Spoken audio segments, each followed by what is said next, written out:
Hey guys, welcome into another episode of the Wolverine live recruiting show here on our YouTube channel. Make sure to like this video and subscribe to our channel for free. We are quickly approaching 23,000 subs, so appreciate everybody that has subscribed to the channel so far, but obviously we want to meet that next goal and get to the 23,000. So make sure to like this video and subscribe if you haven't already done so. Alongside me is my co-host Zach Libby. Zach, how's it going? It's going good. It's good to have college football back. That was a nice win over the weekend. I did not see any college football games.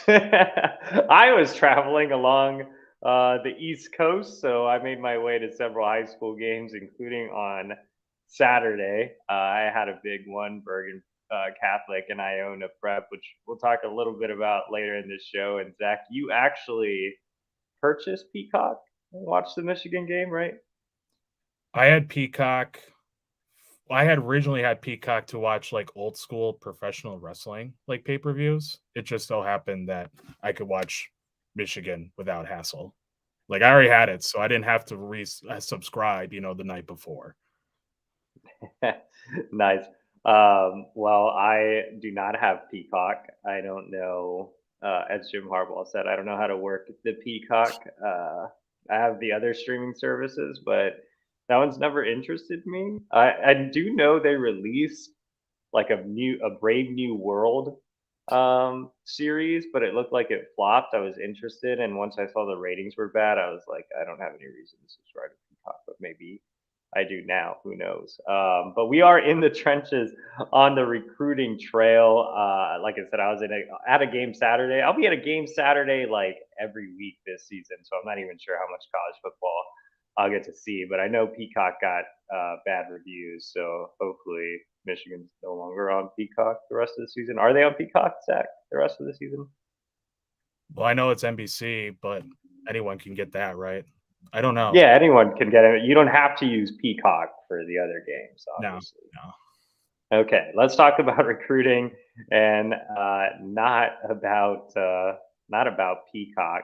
For some reason, um, I cannot display the comments. I have no clue what's going on. So um, hopefully our producer Megan can do that for now. I'm not sure what's going on with that access, but let's go ahead and talk about our first topic.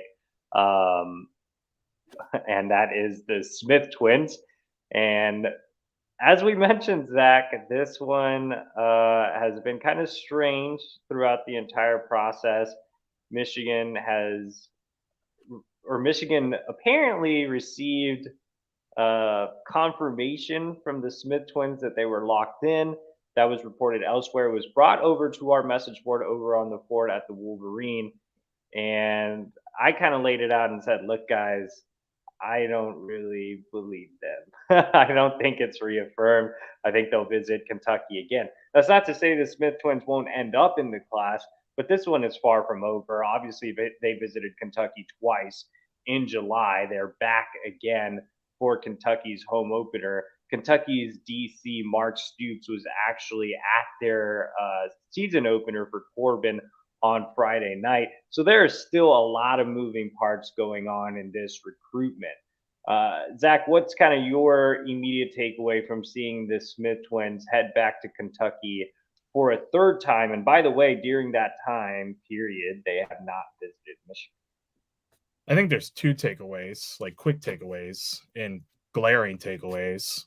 The fact that Michigan might lose out on two commits at this point, right? Because they already lost out on another top target this cycle into Ryan Nichols 3 months ago, and now are battling again with the Wildcats, who, I know Vince Marrow has done a great job in this cycle with guys who Michigan has either targeted, have committed at this point. But yeah, I think the most glaring is that, and then also Michigan's edge development. You can't lose guys like that, guys who have shown this season that they are going to rack up statistics. I think combined, Jerod and Jacob through 2 games have totaled, I think, 35 tackles, over 30. Jerod on Friday had 3 sacks, and 3 of them were stripped too. So these are guys who are relentless off the line. They have great personalities. I think we both talked to them. They've shown that when they committed, they wanted the right development in order to reach their goal of going to the NFL. But, specifically too, you can't just lose guys like that, especially after losing Elias Rudolph. You lose another edge rusher who you wanted for quite some time, who's also in that area of that Ohio Valley. It's just too. It's very, very important that Michigan gets them up for both Jacob and Jerod for a game, whether or not it's Ohio State, whether or not it's Bowling Green in less than 2 weeks when this self-imposed recruiting ban is lifted, or another game. Purdue is going to be a night game.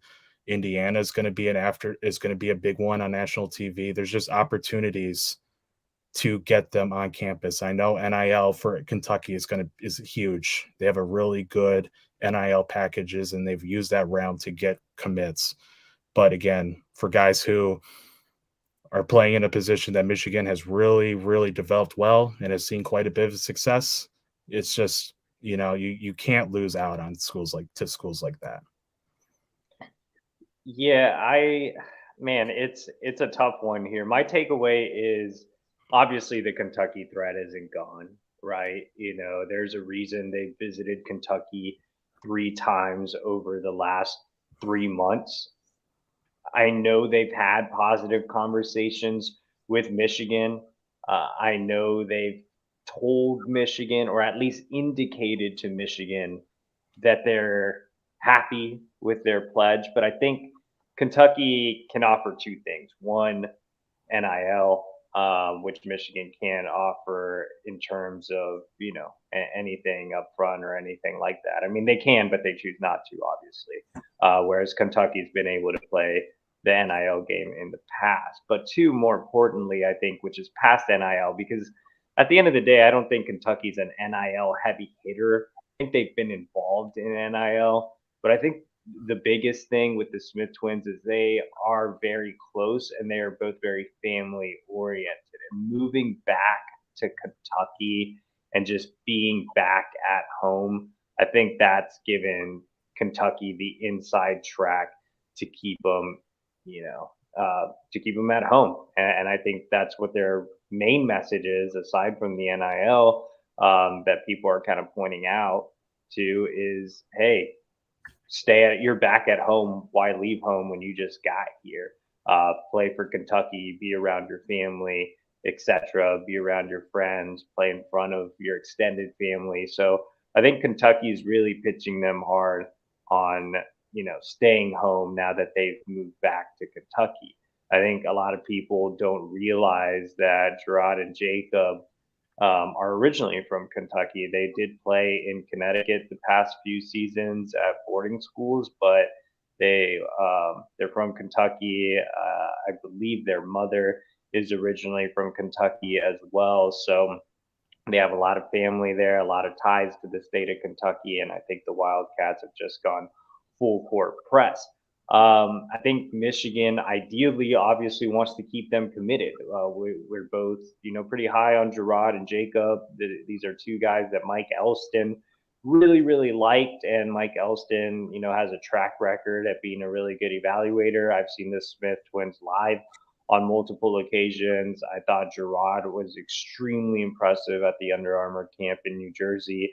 I thought Jacob was extremely impressive at the Connecticut showcases during the spring. So, I'm a big fan of both. I would definitely love to see both stay in the class, especially since both have been really good to me from a reporting standpoint as well. But yeah, I do think their commitment is in danger. I think the sooner they make a decision, the better for Michigan, because it gives them more time to go out and find alternative options. the longer this process draws out, if we get closer to signing day, the less opportunity Michigan has to find those alternative options to sign. So if the Smith twins are going to really reaffirm their decision, and by reaffirming your decision, if I'm Michigan, I'm saying, hey, if you're telling me you're staying in the class, that means no more visits to Kentucky, or tell me that you're leaving the class. I think at some point you kind of have to have a little bit of an ultimatum. You can't play these games. Well, they indicated that they reaffirmed, or they might be still committed. I think you need a solid answer at some point later this fall so you can start making other plans. So we'll see how it turns out. Zach, if you had to call your shot today, which is September 5th, still a couple months from signing day, do you think the Smith twins will stay in the class? I can't really form that opinion unless they visit, because if they don't, then it kind of reaffirms everything, right? Yes, reaffirm the popular word. Yeah, no, I mean, right now, if I had to call my shot, I would say they flip to Kentucky. But I do think if, like you said, Zach, if they get them back on campus, it really depends if they visit Michigan again. Because Michigan's able to get them back on campus for a game and iron things out, then there's a chance that they actually reaffirm their commitments. But right now, if I had to make a pick, it would be Kentucky, and I actually changed my pick to Kentucky a few weeks ago. So we'll see how it plays out. Our next topic is Bryce Underwood, five-star quarterback from Belleville, Michigan. It feels like we talk about Bryce Underwood every week on the show, but Zach, you had a chance to spend some time with him at the Tom Lemming Showcase this weekend, and also had a chance to catch up with his quarterback trainer, Donovan Dooley. What's the latest on Bryce Underwood? So yeah, January 6th, a date that we're all very, a date that's very intertwined with Bryce Underwood, because that's going to be his tentative commitment date. It's still ongoing. It's still going to happen. The one big thing about that commitment that was very eye-opening when being down there was the fact that there's kind of two feelings about having a January 6th commitment. It will calm things down. Can't imagine the chaos that ensues with a recruitment of the number one player in the country and the number one quarterback in the country. But it also kind of won't, right? Like, for a player of his generational status, the commitment won't stop other schools who miss out from staying in contact or making an effort to win out by next December. You rarely do see, though, quarterbacks making a flip. Obviously, there's special cases, but I think that's the one thing that's, has, to an advantage of someone who wins out for Bryce, whether it be Michigan, whether it be LSU, whether it be someone else. They are going to keeping track of what's happening this fall, and at the end of the season, coaching carousels, that was a big one. See who stays on staff, see who doesn't, how quarterback rooms look like once spring camp and fall camp next year look like, as well as when Underwood finally enrolls to a school. They're going to be looking at that. But yeah, with Michigan too, I think the consensus is still that Kirk Campbell has done a phenomenal job. I think we've honed it in several times on this show. Campbell has brought Michigan to a level that probably would have never have seen had he not been promoted. He did visit twice, but the effort that Campbell has shown as soon as he got that promotion has made a great difference in how Michigan is perceived. At least 6 times going back to March has Underwood visited. Campbell himself, his quarterback trainer, Donovan Dooley, he mentioned us in an interview that he's an animal. The relentless drive to have his message be bought in the locker room, in the quarterback room itself, is noticeable. Campbell's insistence that everyone involved in this recruitment, so everyone that's supported and, Bryce's loved ones, they're being recruited to Michigan too. That's a big deal for Underwood, considering that his family means everything to him. And Campbell is making that strides to make them as big of a deal as Bryce. So, yeah, I know he's mentioned to us that he's going to visit for a game, just don't know which one yet. He's told us before that there's a few things he's going to monitor on the field, like how JJ McCarthy performs and how the offense is balanced and, their passing attacks. So he's also told us he's going to visit LSU this fall and see that game day atmosphere in Baton Rouge. So, yeah, there's 4 more months to tomorrow for Michigan to keep its foot on the gas pedal, keep pushing the off the field aspects, keep pushing how he can be the focal point of the offense once he develops and everything. So it's just, it's going to come fast, but Michigan can't relax. I feel like that's sort of the takeaway. Yeah, my opinion on Underwood's still the same. I still think it's Michigan, LSU at the top. I mean, if LSU doesn't have success on the field, maybe that helps Michigan. Obviously, they lost to Florida State over the weekend. I think the more Michigan has success on the field, the more JJ McCarthy has success, I think the more it'll open Underwood's eyes. Now, I don't think Underwood or many, if any, recruits were really able to see much of the game on Peacock aside from just the highlights of the game. But I think the more JJ does well against Big Ten competition, the more Underwood will definitely be attracted to the offense. So a lot will depend on how the two teams fare this season. A lot will depend on the visits throughout the fall, and a lot will probably depend on NIL at the end. So we'll see if Michigan is finally able to figure out that aspect as well. Remember, guys, today is not the question show. That is tomorrow. I will be back for a Q&A. But if you do want a question answered tonight, or you just want to show some love, make sure to hit that super chat button. That is the little box with the $sign. That money goes directly to our travel budget so we can see recruits across the country, which we did this past weekend. So if you want us to keep seeing Michigan recruits posting highlights on YouTube, giving reports over on the Wolverine.com, make sure to hit that super chat button. But before we dive into our notes from the recruiting trail, we do have a message from one of our great sponsors, Lewis Jewelers. Lewis Jewelers has been serving the Ann Arbor and Detroit communities since 1921.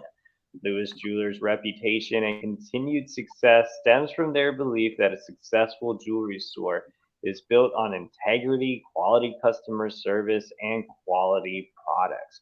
Lewis Jewelers is a proud partner of Michigan Athletics to ensure every client that walks through their doors or peruses their virtual store is taken care of. They have a non-commissioned trusted advisor team that's always ready to provide professional experience, advice, and expertise. No pressure, no commission. Located in the bustling city limits of Ann Arbor, Michigan, Lewis Jewelers proudly serves the Ann Arbor and surrounding southeastern Michigan communities by providing an exquisite selection of fine jewelry as well as excellent customer service to its residents and visitors. Visit them at their new location, 300 South Maple Road in Ann Arbor.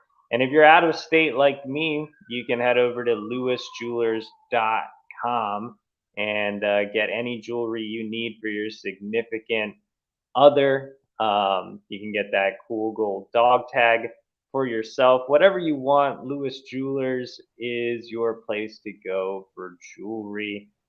They are wild for the Wolverines. All right.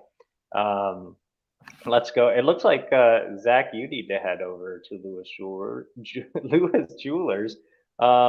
It looks like Zach's rocking some sort of earring or something. Oh, you noticed. Yeah, you can kind of tell. I didn't know if they were AirPods or not, but then yeah, look at that. Double hoop, going very 90s of me. No, you need to upgrade and go to Lewis Jewelers and get yourself some diamonds, man. That's where it's at.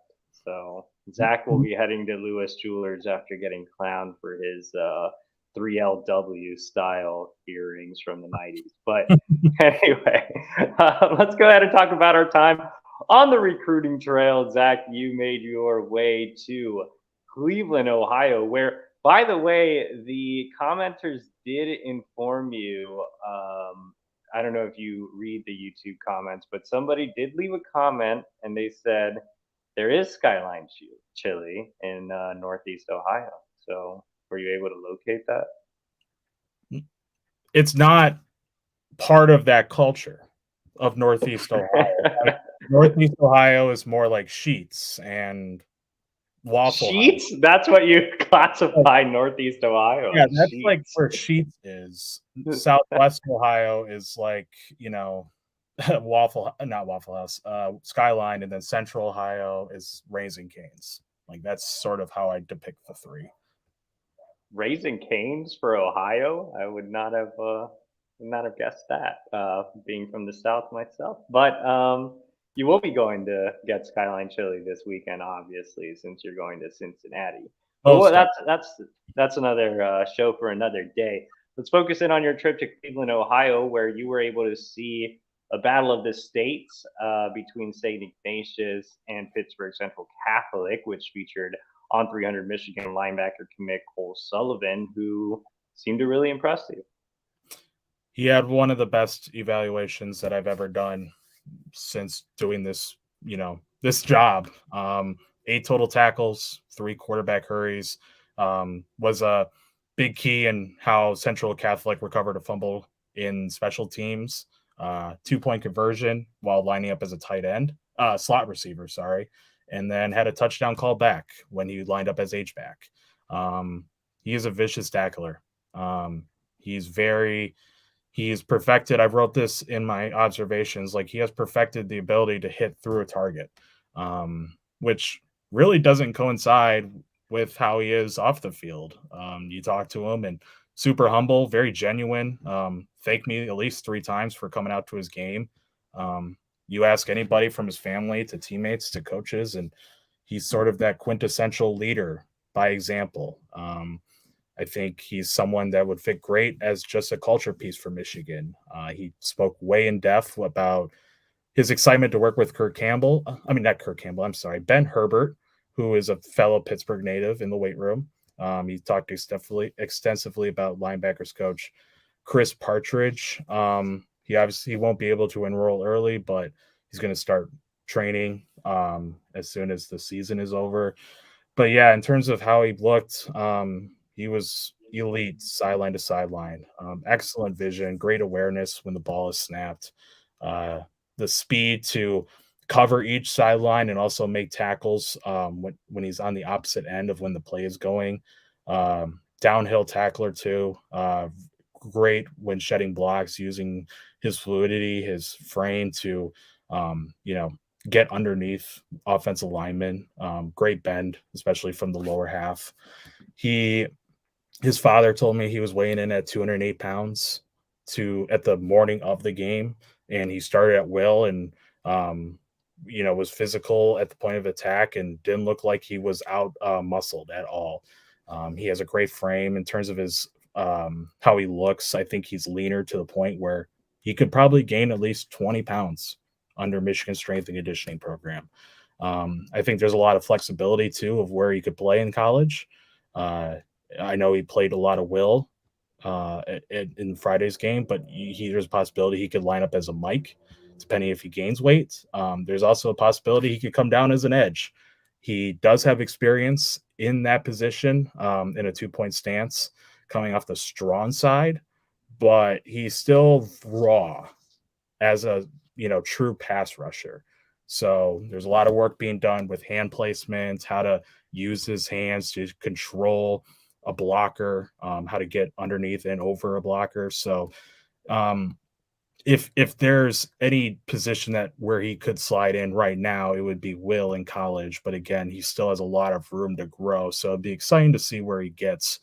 But yeah, I think coming away, we were talking about this that day. But yeah, I think based on what I saw and what we both seen from film, he could end up being one of the best defensive commits to come out of this class. And that's not a hot take. I think that's very, very realistic.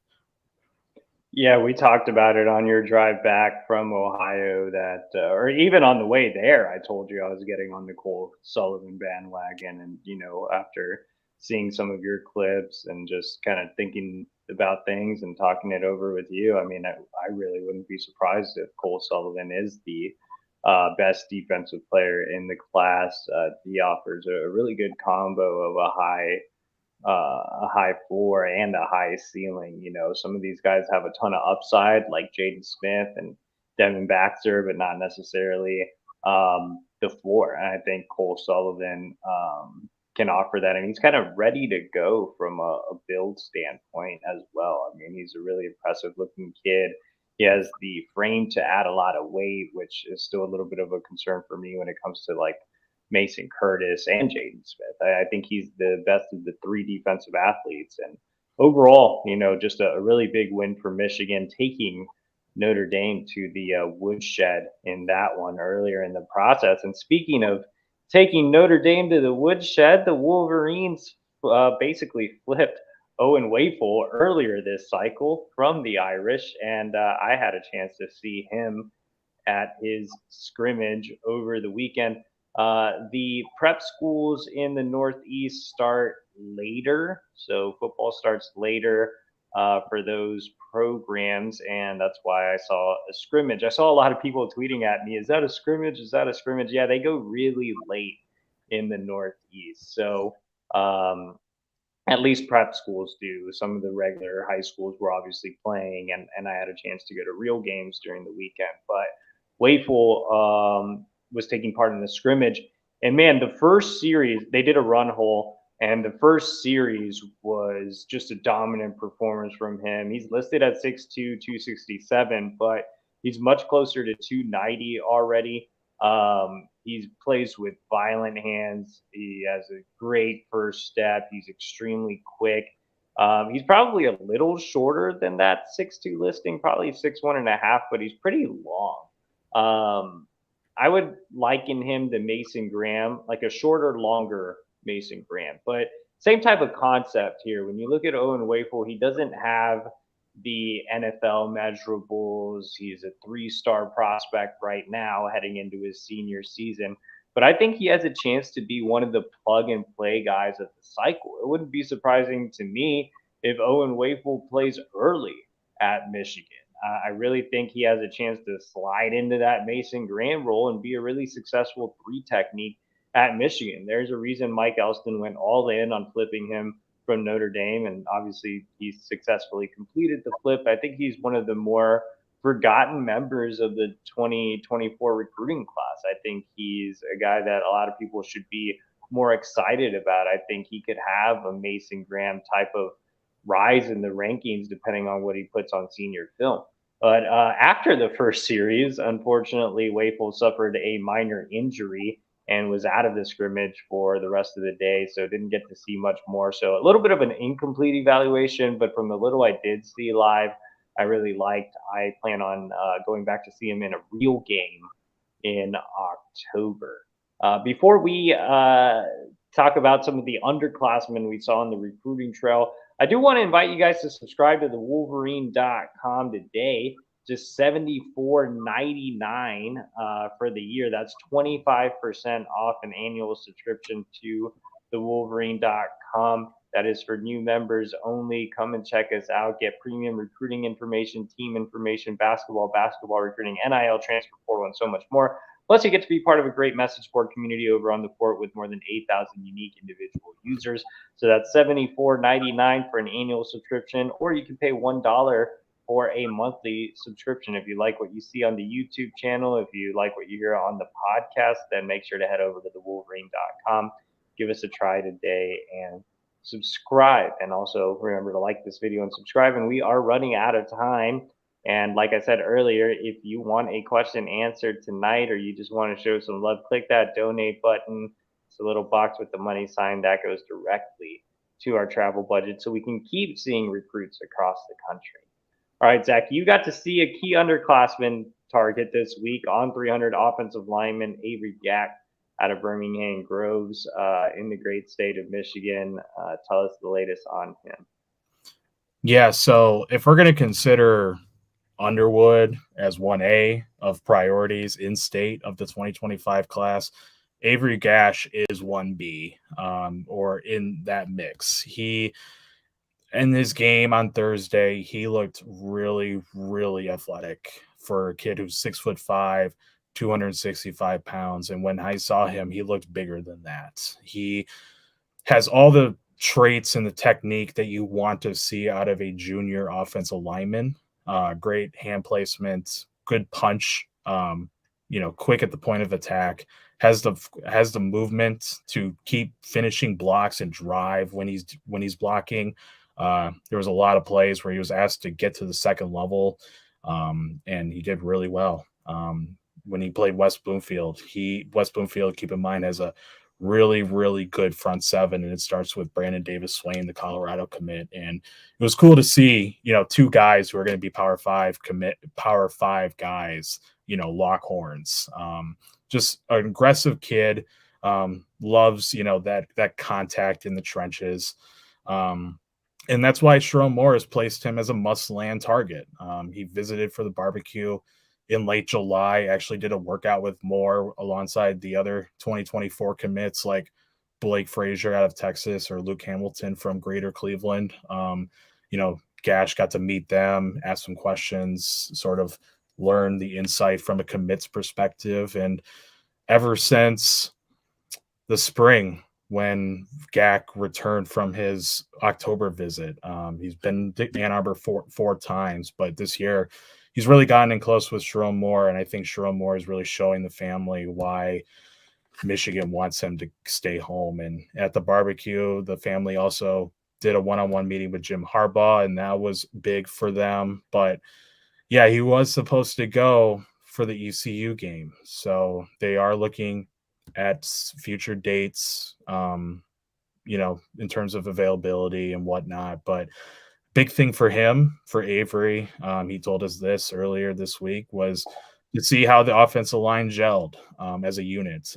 He was mentioning that a lot of the guys are seniors or upperclassmen, so they have a chance to get drafted or at least boost their stocks. So he's interested to see how they take that next level to get a third potential or consecutive Joe Moore Award. But yeah, in terms of how he is, Michigan State, he's a legacy there. Ohio State is pushing for him as well. He's picked up quite a few SEC offers, but he's one that, a lot of talk is on Bryce Underwood, but for good reason. But yeah, Avery Gash deserves to be in that conversation of guys who Michigan must keep home. You don't want to lose out a kid with his potential to an out-of-state school, especially, or quite frankly, to Michigan State or Ohio State. So yeah, he's going to return. No commitment date or anything set up yet. Probably not even close right now, but Michigan's still going to be in the mix, and they're going to keep fighting. So I had a chance to see 8 underclassmen targets during my swing through the Northeast. Won't talk about all of them, especially since we're low on time, but I will highlight the 2 guys that stuck out to me the most out of the 8. One was Quincy Porter, man. Top 100 wide receiver out of Bergen Catholic. For some reason, On3 has him listed as an athlete. I'm not really sure why. But he is a wide receiver all the way, 6'3", 190 pounds, scored 4 touchdowns in his game on Saturday against quality competition, against Iona Prep, which is one of the better prep teams up in the Northeast. And Porter completely dominated. Look, I'm usually a sucker for big wide receivers. I think that's one of my faults when it comes to evaluating guys. I see big wide receivers and I'm like, love that kid. But with Porter, I mean, it's more than just him being tall and athletic. I mean, he's a guy that runs routes really, really well. He has great speed for his size. He caught a couple of those touchdowns, just kind of up the hash and then just put on the burners and outraced everybody. So I think Porter is not just a big target or a red zone mismatch. He's a dynamic playmaker when you're looking for a guy that could be Braylon Edwards esque, which Michigan really hasn't had in a while. That's Quincy Porter. I told Zach that I thought Quincy Porter was a better version of Elijah Moore, who spurned Michigan this recruiting cycle. And, if you follow the Wolverine, you know how much I loved Elijah Moore as a recruit. So Quincy Porter, I think, is an elite level talent. After seeing him in game, he plays at a powerhouse program against top competition nationally, and I think it's either this week or it's coming up. But I believe that he will be um, heading down to play some quality competition down in South Florida. Do they play Chaminade? Like, I really would be curious to see um, if they play against Chris Ewald. But anyway, point being that Quincy Porter is a top priority and a big. Yeah, they play Chaminade this weekend. And So I wish. in Hollywood, right? Like in Hollywood. Yeah, man. I wish I could go to that game. I should have planned out my schedule better. But no, I mean, he goes up against Chris Ewald. So I'm assuming that's an ESPN game. If it is, or even if it isn't, I'm sure there's a stream. But if you are at home on Friday night and you want to see some high school football, turn on Bergen Catholic versus Miami Chaminade Madonna. That's a top 10 matchup nationally, and you'll get to see Quincy Porter against Chris Ewald, which will be really interesting because we both love Chris Ewald. We think he's, the bomb. I mean, he's Chris Ewald. But Chris Ewald is a little bit on the shorter end at about 5'11". Quincy Porter, I think he's actually underlisted at 6'3". He might be 6'4". So it'll be interesting to see how Chris Ewald does against a bigger, taller wide receiver. If they put him one-on-one in an island or something of that nature. So we'll see how Porter does against Ewald. But I thought he was dominant, and I was really impressed with Quincy Porter. From a Michigan perspective, you see the Wolverines are right behind Rutgers on the On3 recruiting prediction machine. I don't think Rutgers has the edge here, but that is what the RPM says. I do think Michigan has as good of a shot as anybody. Porter was pretty quiet about his recruitment, but he did enjoy his visit for the barbecue at the Big House in late July. The second recruit I will highlight is also a top 100 recruit, and that is Kamar Archie out of Princeton Hun School, same school as Owen Wafel. Man, when I watched Archie, the guy that came to mind right away was Aaron Childs. And, that's two good council comparisons and two comparisons to guys that Michigan missed on this cycle. But saying that is important because Michigan still needs a big bodied wide receiver after missing out on Moore. And obviously, that's why Porter's a big priority.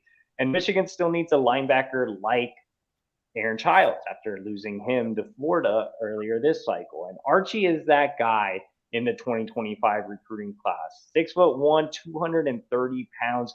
The dude is an absolute tank. He's ranked as the number 7 linebacker and number 70 overall prospect nationally. These other services have it completely wrong. Look at 24/7's terrible ranking of Kamar Archie. This dude's a top 100 guy all the way.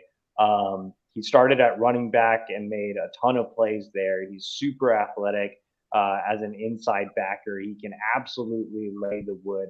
Archie just has a ton of juice to his game, man. And Michigan is making him a top priority. Chris Partridge has been in contact on a weekly basis since August 1st, and area recruiter Grant Newsom is heavily involved as well. And you can bet the Wolverines are getting an assist from defensive line committed teammate Owen Wafel. Archie is kind of like Childs personality-wise, too. They were eerily similar. Also in the sense of how they're handling their recruitment, because like Childs, Archie has made almost no visits early on. So it's really hard to label favorites. Penn State is the favorite on the On3 recruiting prediction machine with a 49% chance of landing him. And that's because he's been to Penn State. It's close to where he's at right now. So naturally, they have the lead on the RPM. But Archie really hasn't gone to many places. Michigan is on the docket. He told me he is planning to make his first unofficial visit, potentially for that game against Ohio State. So we'll see if that pans out. But either way, Michigan is doing everything it can to get him on campus and become a true contender here. If you actually remember the Childs recruitment, Childs didn't visit Michigan for a game. They didn't get him up for the first time until the spring. So that could be the same case with Archie. Obviously, the Wolverines are hoping for a better result with Archie, and that is something that they are going to work towards. Like I said, Partridge, Newsome doing everything they can with some help from Wafel, but man, he's an absolute beast as an inside backer and the perfect fit for Michigan's defensive scheme. So that wraps up our show tonight, guys. Like I said, make sure to like this video. Subscribe to our YouTube channel. Get us to the next step on our subscriber goal, 23,000 subscribers. Subscribe to the Wolverine.com if you want premium recruiting information. That's $74.99 for a year or $1 for 1 month. Zach will be back next week, and I will be back tomorrow here on the YouTube show for our Q&A. So make sure to come in and get your questions. I will answer all of them.